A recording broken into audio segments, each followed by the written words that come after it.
At sa ibang balita, bukod sa mga itunuring ng suspect na pulisya, nasa 30 miyembro pa ng Lambda Rho Beta Fraternity ang posibleng patalsikin ng San Beda College.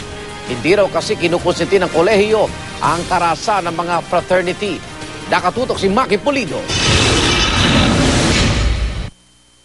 Matapos ituring na ring suspect ng Antipolo Police sa pagkamatay ng San Beda Law student na si Marvin Reglos dahil sa umano'y hazing, nahaharap na rin sa expulsion proceedings mula sa San Beda College si Eduardo Escobal II, ang pinuno o Grand Rowan ng Lambda Rho Beta Fraternity.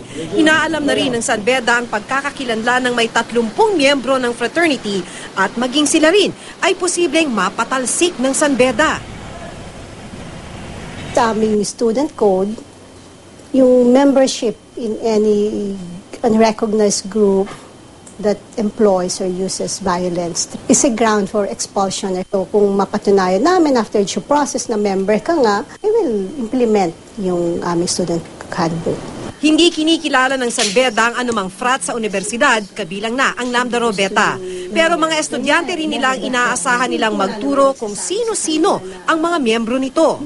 And we are also counting on the collective support ng buong student body.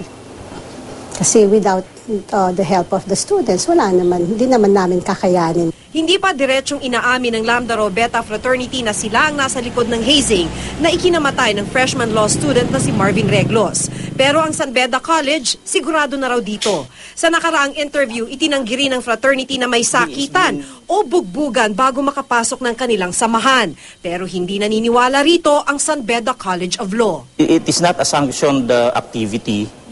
It is not the policy of the fraternity to engage in such physical violence, and it has not been a tradition. Hindi dinay mong may hazing, may namatay nga. Ano pa bang mas proof na may hazing sa isang initiation?